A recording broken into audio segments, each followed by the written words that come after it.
there's opportunity. Would you mind using the mic so we can pick it up for the Yep, streaming? absolutely. So a lot of times what is important is to start gaining the experience before you graduate, because if you all have started looking at applications or job roles that are out there, what's one of the first things that they has listed for a qualification? What do you need? You need experience, right? Well, you need a degree and you need experience. Well, how are you supposed to get experience when the entry-level position wants experience, right? So you're thinking, okay, how am I supposed to do this? So while you're here at SAM, that's the place to get it. And there's a lot of opportunity here, especially in the world of criminal justice. So I initially started at the gas station that's across the street from the McDonald's, the one that's all boarded up. I worked there for about 8 months because there weren't jobs here at the time. And talking about the experience, this is where I started. That awesome picture on the left was me at TDC. So they often did academies during the holiday time where you could go in and become a correctional officer. Corrections was not my end goal. It wasn't my career, but I knew if I needed experience in criminal justice, this is the place to go. Provided work. At the time, they were offering benefits for part-time. So it was a good fit to go in and gain that foundational experience for criminal justice. That was my graduation picture there. I graduated here in August of 2000. And initially, I wanted to join Houston Police Department. That was my next career progression. And a class like this, we had some loss prevention folks from Target come in and speak to us about what their career opportunities were, and I really liked business. So I thought, this might be a good fit for me. Criminal justice combined with business, this might be something good for me, rather than going the traditional criminal justice route of parole, probation, police officer, federal level. Oftentimes we go to class and everybody wants to go to the federal level, right? Everybody has these great ideas, and which is awesome. I've got some lifelong friends who made it out of, SAM or at the federal level, but there's a whole world outside of the public sector that offers opportunity for us from criminal justice. And so that's kind of where it took me. So just kind of an understanding for my career progression. Started at Target as an asset protection team lead, catching shoplifters, catching employee theft, working overnight, putting up covert cameras, installing cameras throughout the store, case management, emergency response, managing those things in a Target. I think I was 3 weeks on the job and somebody came and ran to me and said, there's a lady that's on the floor, she's not breathing in the bathroom, come. And at that moment, I was like, okay, this is the job. Right? 3 weeks in, I'm here. But thanks to my CPR training and what I learned at TDC as a correctional officer, I was able to step into that situation, provide medical assistance for this customer. She ended up surviving. We were able to take care of her until EMTs got there. And that was kind of here's your initiation into the world of emergency response. And we talk about criminal justice, emergency response. A lot of times those things go hand in hand, right? Because you're managing incidents, crisis, things like that. Stayed with Target for several years, and I transitioned to another retailer called Stage Stores. Some of you guys may know of Palais Royal or Bell's, Stage, Goodies. Held over the course of 10 years various roles there. In asset protection, investigations. One of the things I ended up doing was getting certified in interrogations. So in business, we conduct a lot of interrogations and interviews. Sometimes they start out as interviews and they turn into interrogations, right? So when you look at any corporation or business, the number one loss that they experience is from typically employee theft, okay? So you have to have a function within the business that can resolve that. And that's one of the things I really enjoyed. I loved interrogations and learning how to interview and talk to people. And it was there while I was at Stage where I decided, let me come back and get my next degree. So I participated in the SAM weekend program for criminal justice leadership and management. So it afforded me the opportunity to work full-time, and I would drive up from Houston every couple of Saturdays. All day Saturday was an 8-hour class, all day Sunday was an 8-hour class, and in 2 years I had my master's degree from SAM. What's great about that program, if you're looking at master's degrees, is it's essentially a leadership and management degree. It specializes in the criminal justice world, but leadership and management are applicable across all business sectors, industries, whether you stay in public or private sector. So, if that's something that you're eyeing, I would definitely encourage that one as well. I know we were talking just a minute ago, and sometimes when you're at the point where you're about to graduate, you think, do I want to stay and get my master's, or, what do I even want to get it in? What do I want to do? And then you're looking sometimes at what your student loans payments are looking like, and you've got real life bills, right? You've got to support yourself.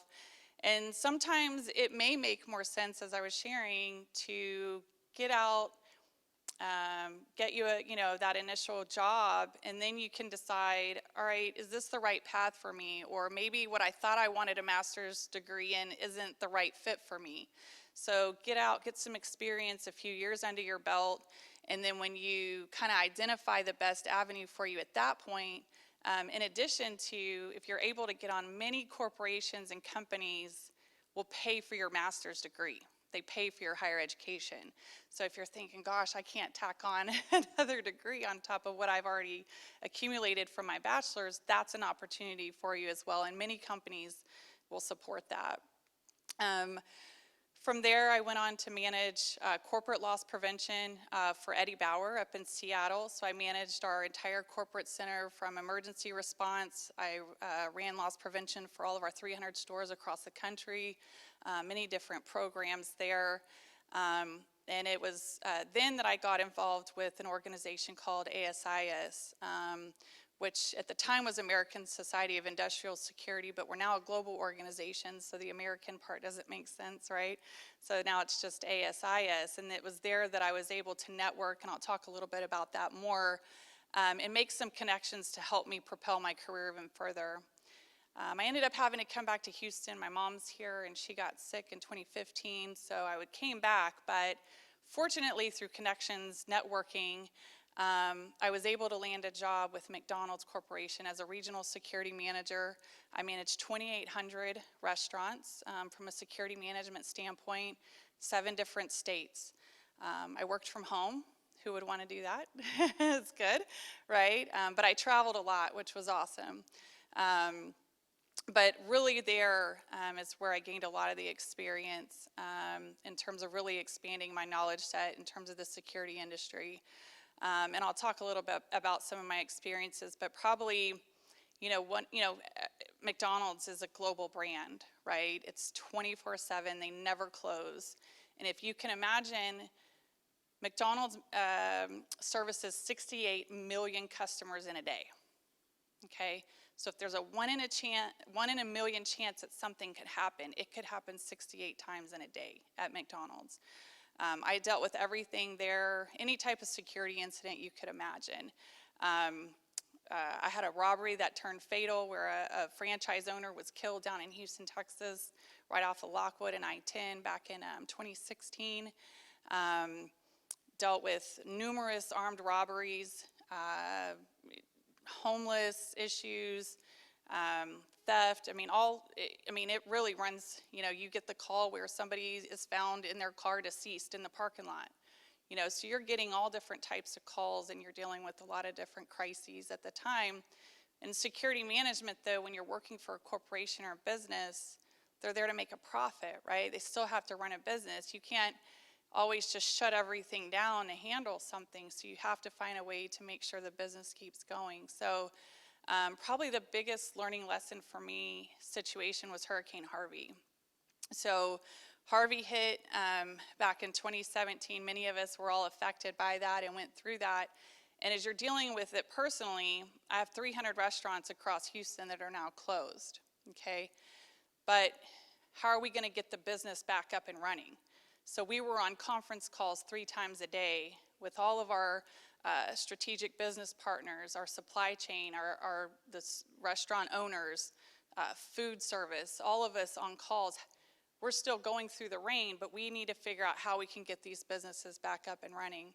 So that Tuesday night, I get a call from marketing, and at this time, as you all know, many people were displaced to George R. Brown, right? Evacuees, I think they had about 8,000. So marketing calls me Tuesday night, and they said, McDonald's has a mobile rig. It's a 53-foot kitchen, McDonald's kitchen rig. It's on its way from Kentucky. We want to set up shop right out in front of George R. Brown, and we want to feed evacuees. And this is somebody calling me from Chicago, and I'm thinking, what? You want to do what? So I said, I don't think you understand what's going on here.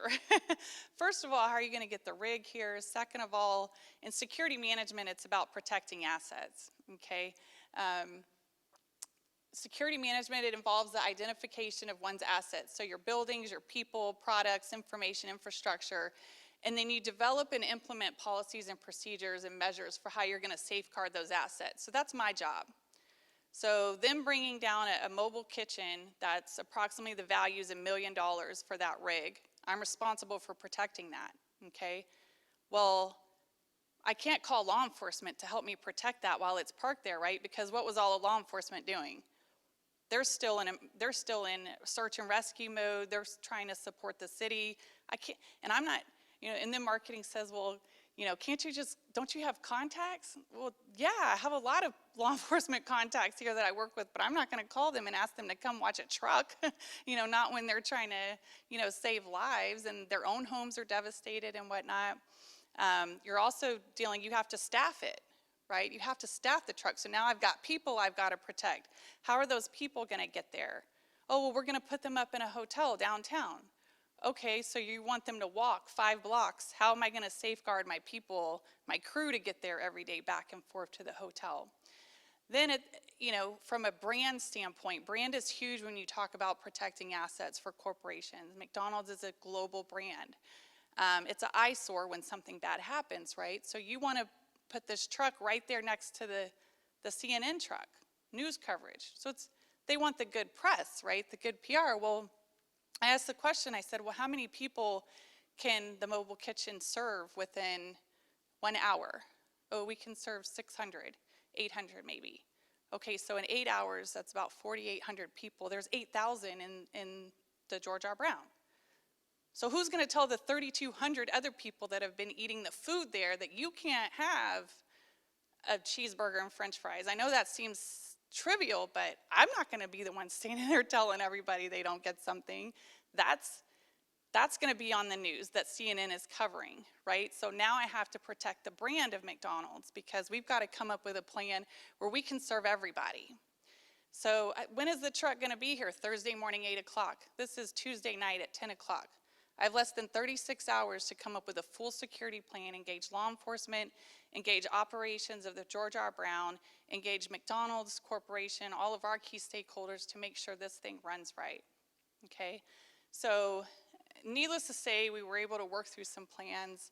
We were able to find a way to service the and provide the food and support.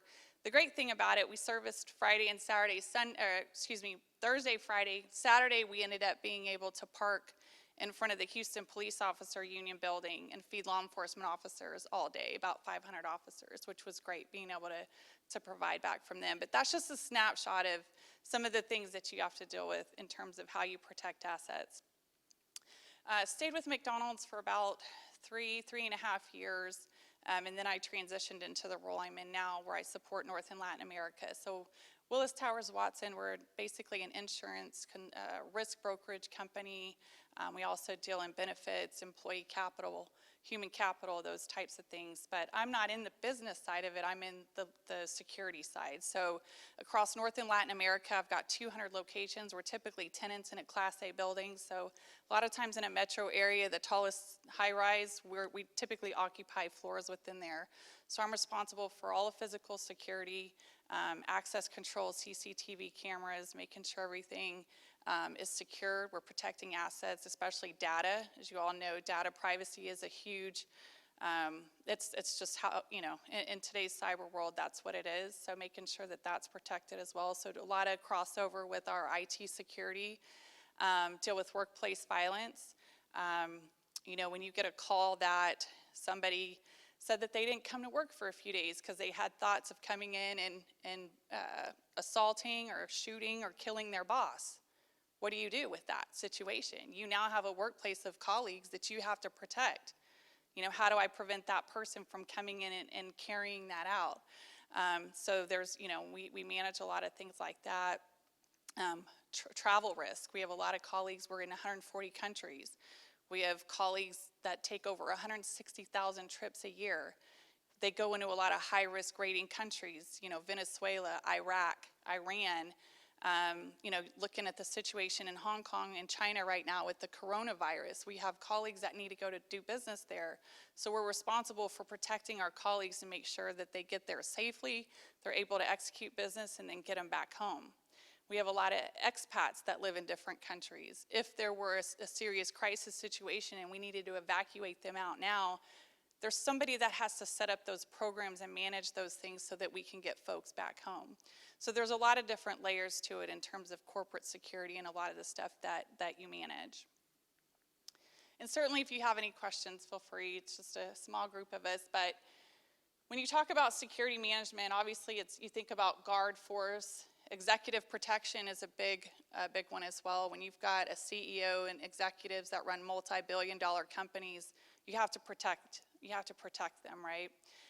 The entertainment industry is a big sector right now for executive protection as well. So oftentimes we see crossover between law enforcement, military, and the private sector in terms of protecting executives. A lot of times you think of gates. Security is all around us. When you walk in through a court building, the airport, TSA. The cool thing is technology now, so drones. So ASIS, I'm the Houston chapter chair for 2020 in Houston. In our next luncheon, we'll have the crisis and security director for Lyondell-Basell will be there, Scott McHugh, and he's going to talk about how they're using drones at their large facilities for reconnaissance, surveillance, and patrols to kind of help supplement some of the security guard force that's there. So oil and gas, it's huge. So really excited for that presentation to see how they're leveraging drones to help patrol these large campuses and facilities. So just to give you some information by the numbers, so right now the security industry is a $180 billion industry worldwide, okay? So if you're looking for opportunity, there is a business out there for the security private sector industry, okay? By 2025, it's estimated to increase to $290 billion. So this industry is growing. After 9/11, we really saw a huge surge in security management. There's not a business or corporation that doesn't have security. Whether they outsource it and hire it from another company or they build a department with it from within, everybody has security. 40 countries, there's actually more private security than police officers, including the US. Okay, so a lot of opportunity there as well. You have to have people to manage that. So there's opportunity for those of us that have degrees and advanced degrees. To my women, the security industry, very much like the criminal justice industry, right? Which we're seeing a big shift of that. It's continuing to grow, but right now there's 23% of the industry is women. When I go to a conference, it's very common for me to be the only female in a room. When I go to a board meeting with security industry professionals, I'm sitting there with 10 men and I'm the only female. Okay, that's very common. But most corporations now have diversity and inclusion, right? I'm sure everybody's heard that. It's like the buzzword for the last couple of years. But corporations are really making a conscious effort to hire women and bring women on. And we can add a lot of value to the security management industry. A lot of times you see women on the intel side, the intelligence side. So analysts and things like that. And then also on the sales side, and I'll talk through where there's opportunity there. And then the average tenure is 2 to 4 years for a security manager before they move on to the next role and promote. So if you're looking for opportunity, again, 2 to 4 years, get in, understand the job, learn some skills, develop yourself, and then you can promote from there. So the sky's the limit. So who are the players in the security workforce? So if you're thinking, okay, security, where do I fit in? Where do I go? These are typically the players. So you have practitioners, suppliers, and then others. Your practitioners are your end users. They manage security services. That's what I am. I manage security programs for companies. Or you're a provider of a security or protection service. So your guard services, companies that provide protective services to businesses. Sometimes, like I mentioned, people don't set up their own security within, so they outsource it. So your security guards that you see, wherever you're out in public, that's this type of provider. Suppliers is a huge opportunity. So you have folks that engineer and design security products, those that manufacture and make them. Then you have people that distribute them, and then you have people that integrate them all. So for example, you have an access control system, a CCTV system. You want those things to talk to each other and integrate. Right now I've got 200 locations across North and Latin America, and maybe 40 of them have the same system. Every other site has a standalone system. How do I get them to integrate and talk to each other so we can manage them from an enterprise level? Okay, so technology is huge in terms of the opportunity there. So maybe if that's your niche or you've got kind of a passion for that sort of thing, look in the security world. If you like to play and see all the cool latest and greatest cameras and that sort of thing, it's amazing some of the stuff that folks are coming up with. When you look at biometrics, when you look at artificial intelligence, that's the wave, the future of the security industry is marrying those things together. There's so much that's on the horizon for that. And then the other folks that make up the security workforce, obviously law enforcement, instructors or faculty, and then folks that are in the consultant business. So depending on what might be a good fit for you, there's different avenues for who and what make up the security industry. And that's what makes the industry so powerful, is because you have this combination, and it takes people with each of these specialties to come together and really build out comprehensive programs to execute and do what we need to do. So what does the career progression look like in the industry? So typically you start out at the professional level, you're the doer, right? You get stuff done, you're the operations person. Typically if you're looking at, if you're searching Indeed and the different sites for what jobs are out there, these are the types of job titles you're gonna see. That's the professional entry-level option. You're gonna see a role that's a coordinator, maybe a security coordinator.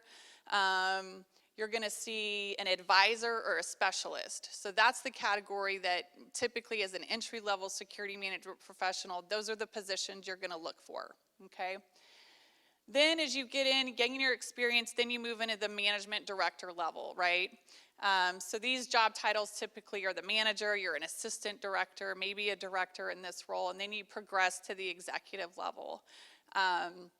In terms of strategy, you're at the C-suite, you're on the board of directors, you're doing having those high strategic conversations. They say that they don't really do anything. That's what you hear them often say. They just oversee the vision and make sure everybody below them is executing to the vision of the company and aligned with the business objectives. Don't underestimate the time it takes to go from point A to point B. A lot of times we're so eager to get to that next stage, but trust the process, gain as much knowledge and skill set that you can, and then move on.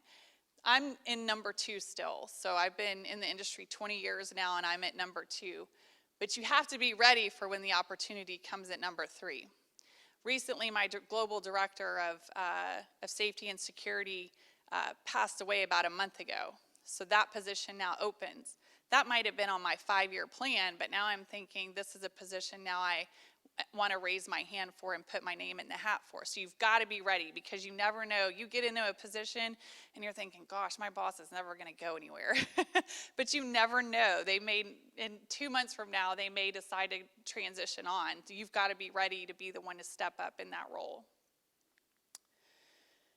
So when we talk about professional level entry points, the practitioner, these are some of the examples of some jobs. What movie is that? You guys know? Friday. When people think of security, this is what they think of. They think of the mall cop. They think of top flight security. They're like, my son for a long time when I was with McDonald's, he would tell his friends, my mom's a security guard at McDonald's. And I just went with it, right? I was like, yeah, that's what I do. You know, they're like, the one up the street. I was like, yeah, that one too.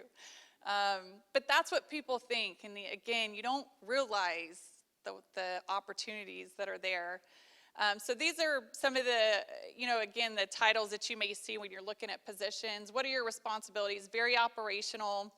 You monitor and respond to threats. So you may go into work one day and you think, I'm going to get X, Y, and Z done. For example, when I was at Target, and then you're managing something, and then all of a sudden somebody just pushed out a basket of merchandise. I'm going out after them, right? Or somebody's car just got broken into in the parking lot, or you have a medical emergency. So very similar to law enforcement work, right? You're called to respond to threats and incidents. You coordinate procedures with other functions and departments. So as a security manager, we're typically umbrellaed under corporate functions it's typically legal, HR, security, IT. We all support a corporation. So I liaison with those people on a daily basis because we all come together, we advise the business on what our recommendations are, and then they make those business decisions. And then, of course, you manage security operations. Some of the common skill gaps that there's opportunity for is project management. We do a lot of project management. So right now I've got 6 real estate projects going on between Latin America and here where they're going in to set up a new office, and I'm responsible for making sure that the access control that goes in and those types of things are in line with our corporate global physical security standards. So I've got to be able to manage projects.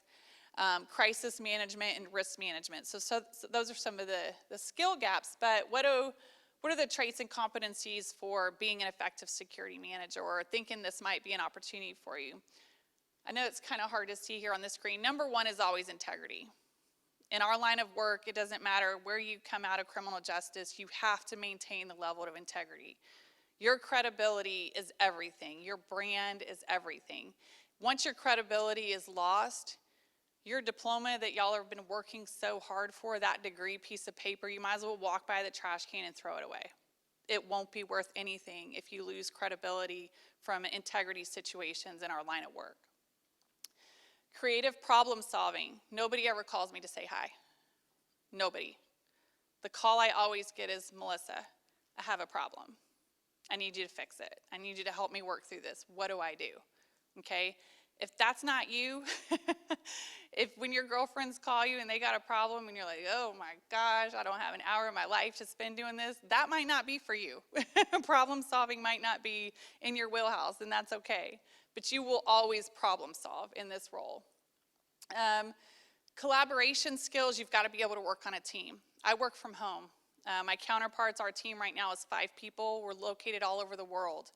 I spend a lot of time on Skype, a lot of time on the phone. I've got to be able to collaborate with them. We have to be able to work together. It's a small team. You have to be able to work in teams. If you prefer to work by yourself, the security industry may not be a good opportunity for you. Or it might be. If you want to go into the security guard, option, and you don't mind being by yourself for 8 hours on a shift or a post, that might be a good fit for you. And then also communication skills. So that one's huge. You've got to be able to write, and you've got to be able to talk. You have to be able to communicate with business functions. You've got to understand business and be able to have those conversations. You've got to be able to write reports. You've got to be able to send emails that make sense. It's that simple, okay? So where do I start, right? So these are the 3 things if you want to progress in this industry that you want to take under advisement. So get your experience, okay? And I'll talk about that in a minute. And wherever it may start, like I mentioned, I started in corrections. I knew that wasn't my lifelong goal, but it got me the criminal justice foundation experience. All of those things I mentioned that you do, crisis management, working with others, those types of things, you get that from being a correctional officer. It translated to business. It all translates. Continue your education when it makes sense. Don't just get the degree to get the degree. Have it make sense to what you're passionate about, what you want to be involved in, and what you can really learn and develop from. And then professional organizations. When people ask me, when you want to promote, especially law enforcement, a lot of law enforcement now, they want to transition after they retire, or they don't want to be in law enforcement, they don't want to be, maybe they've been on patrol or a police officer for 10, 12, 15 years, they want to transition into the private sector, and they find that it's challenging. Where do I start? Professional organizations. It's all about who you know, okay? When I got on with McDonald's, there were 320 applicants for that role. How do you compete, right? I came in late in the game because of the timing of it, and it was somebody that I had met at a professional organization that picked up the phone and called for me to get me in the final 5 interviews. At that point, it's up to you to win, right? It's up to you to get the job. But without that connection to make that phone call for me, I wouldn't have been in the final 5 out of 320 applicants. So get involved in networking. I used to think, oh, I work hard, I'll let my work speak for itself. In today's world, that only gets you so far. You have to make the connections, you have to talk to folks. So who's hiring security? I won't obviously read all of this, but how many of y'all have jobs right now? Maybe, okay. Your job probably is somewhere in here. It's every industry hires security, okay? So you're already getting experience. It's just how can you brand that and communicate that when you're filling out that job application and you think, oh, I don't have experience. Yes, you do. You already have experience. It's just how do you equate that to what they're asking for, okay? All of these industries have security programs. And then this one, I'll sit right here for a minute. So advancing and promoting, just figure out, and sometimes you start somewhere and you realize that's not where you want to be, and so you course correct and you find something else that works.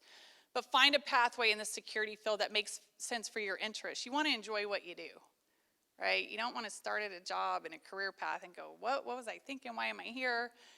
Credentials and professional service. So the certified protection professional in the security management industry is one of the highest professional certifications you can achieve, you can get. I took the test back in 2013, passed it on the first try, and it was the hardest test I've ever taken, but many jobs at the manager, that mid-management level, number 2 level, and especially above, they all require that CPP or something similar. So if you're in an applicant pool of 300 or 100 and you don't have that certification, you're going to go to the bottom of the pile. So it doesn't matter what field you go into, find a niche, figure out what those certifications are. Sometimes a certification, which could only cost you maybe $1,000, is better than the master's degree. Okay, so figure out what that field is asking for and see what makes sense for you.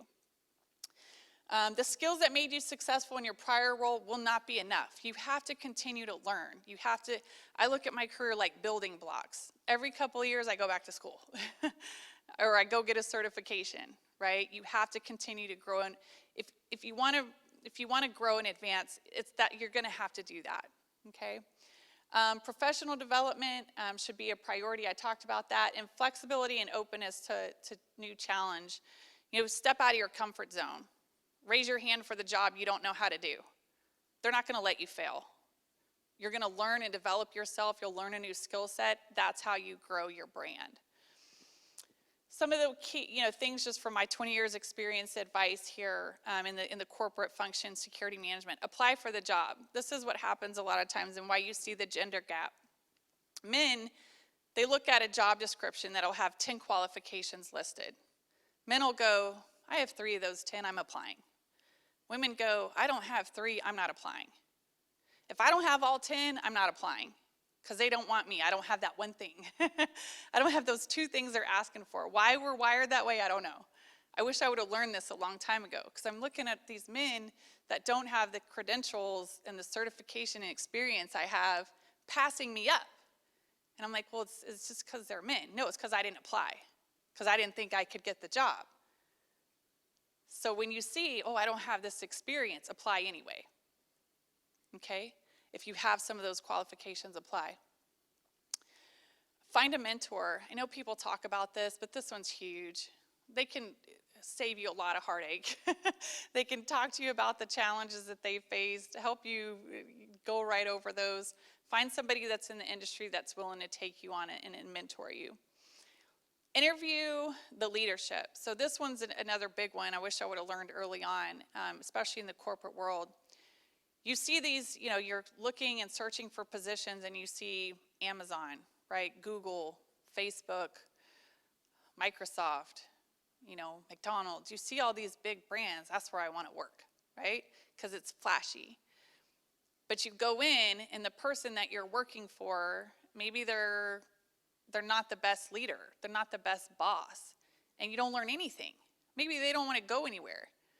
Maybe they see you come in and they feel threatened by what you're capable of doing. So they don't teach you anything because they want to keep their thumb on you. You threaten them taking their job. You're not going to develop from there. So when you go in and you're being interviewed, you almost need to interview them back. That person that's going to hire you, can I learn from you? How long have you been here? You've been here 20 years? You plan on going anywhere? No? Okay. How much are you really going to develop and teach me? Okay? So be mindful of that. It's not always about that big brand name, that flashy company that's going to give you the best experience and education. Find that leader that can really teach you and invest you to develop you in your career.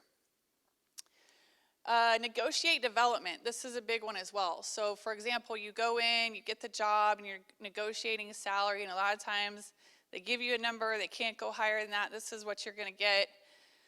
I need more than that. Okay, I want to belong to ASIS. Can you please agree, I'm asking you to agree to pay for my membership dues every year and support me to go to the national conference. They can umbrella that under their development for their employees. They may not be able to have that money in the salary bucket to give you, but they may have that in another bucket that they can develop. So yeah, I commit to that and hold them to it, okay? Have them pay for your certifications. Have them pay for you to be involved in these professional organizations. But negotiate that when you're in the salary conversation. And a lot of times they'll go for that. And they appreciate the fact that you want to further develop yourself. Learn the business. So if you're going into the corporate world, the private industry, you have to know business. You have to know what a P&L statement, a profit and loss statement is. You don't need to know all the ins and outs, but you got to be able to speak to it. That's where a lot of law enforcement struggle in the transition, is they talk so much law enforcement in that interview and not enough business that it doesn't translate. They know what they're doing. Their skill set is amazing. They're valuable to the industry, but they can't speak the business verbiage, and it creates a challenge for them. So do your research on the business you're walking into. Just pull up their website, about us, read it. Google them, look at their headlines, how much revenue they take in a year. What are they projected to do? What are they in the business of doing? Just understand and learn business. And then read. You have to continue, especially in the security industry with the ever-changing technology, you have to know what's going on out there. When you look at the world and you get into global positions, I have to know, what's going on around the world to be able to protect my colleagues. And the only way I'm able to do that is by reading, okay? So if it's any type of trade magazine, article, podcast, if you're in the car, listen to a podcast. But those just continuing to learn and develop yourself, when you go up in that interview and you're up against 100 people and you can speak to the current events and what's going on and how that position is impacted in the industry and trends and emerging issues, you know what? She knows what she's talking about. She's current. That's what you need, right? Especially in our industry where people find the loopholes and you have to constantly stay one on top of them, okay? So that's really just my advice there. Organizations, find one. I talked about ASIS, I'm partial to it, but there's so many good ones out there. If you're into fraud, certified fraud examiners, American Certified Fraud Examiners is a good one. If you are really into investigations, if you want to get into interviewing interrogations, the International Association for Interviewers, go in and get a certification on interrogations. Security Industry Association, ATAP, they deal a lot with workplace violence, threat assessments. ASIS, we're kind of umbrellaed under kind of a well-rounded security management professional. They now offer student memberships, $20 a year, $20. And they now offer certification for entry-level security folks called the Associate Protection Professional. That's ASIS, and the certification is APP. But again, when you're looking at entry level, it sets you apart from the other folks. It shows some credibility that you understand the industry. ISACA, that's an information security one. So right now, a lot of convergence with information security and physical security. We work hand in hand. So again, if that's, you're interested in that, there's opportunity. ASIS has chapters all over the world. We've got 34,000 global folks. We have a chapter in Houston. If you're from Dallas area, there's a North Texas chapter that's really good. San Antonio, Austin. That's where you network. Our Houston chapter has 650 members. A lot of them, every sector, oil and gas. All your directors, VP of security, oil and gas belong to that. The medical center, every industry is represented there. That's where you go. Come to a luncheon. It's all on our website. Come to a luncheon, meet people, talk to them, and you'll gain so much knowledge and information. And I'll just kind of leave you with this. So my quote I've always kind of kept, all opportunities are there for the taking. If you want it, you got to go get it. If you can get it, I can get it. Why can't it not be the same? The opportunity is there, you got to go take it. Anybody watch Super Bowl? No, she said no Super Bowl. This woman here belongs to ASIS. She ran security point for the entire Super Bowl operation. Okay, chief of security for the Super Bowl. Hundreds of thousands of people went through there within a couple of days. Okay, that's where you can go in this industry. You can go, okay, if you put the work in and stay committed. So that's what I have, but certainly definitely want to open it up. Any questions? Doesn't matter anything I talked about. Just like, I don't know. Anything.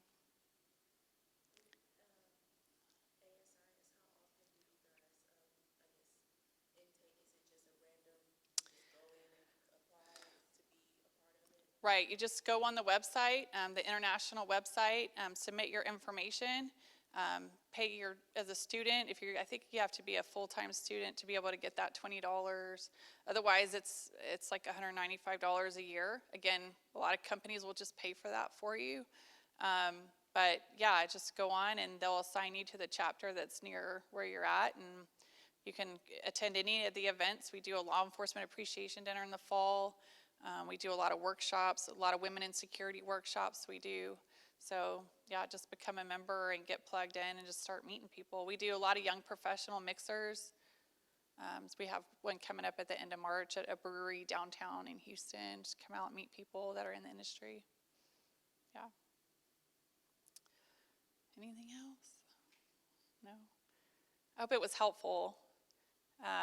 Again, coming out of criminal justice, we always are, we go to all of our classes and we think parole, probation, police, and obviously, that's our foundation. I love coming to this building. There's such a nostalgia to it, and that's where I'm rooted in. But you can also serve and protect the community. What keeps me up at night is getting a call that one of my employees has been injured or killed, or I've had a huge data breach. That's the two calls I do not want. And that's essentially what it boils down to. So you're protecting people and assets, and it's a lot of crossover between law enforcement and that sort of thing into the industry. So I have my cards up there. If you want to take one, you think of something later, feel free to reach out and shoot me an email or give me a call. Like I said, get involved, and I wish you all the best, especially those y'all graduating. Trust the process. It may not make sense now, but it'll reveal itself in the right time for you. And especially for all you women, now is it's just awesome, the opportunity that's there for you. So stay the course. So, all right. Thank you, guys. I appreciate it.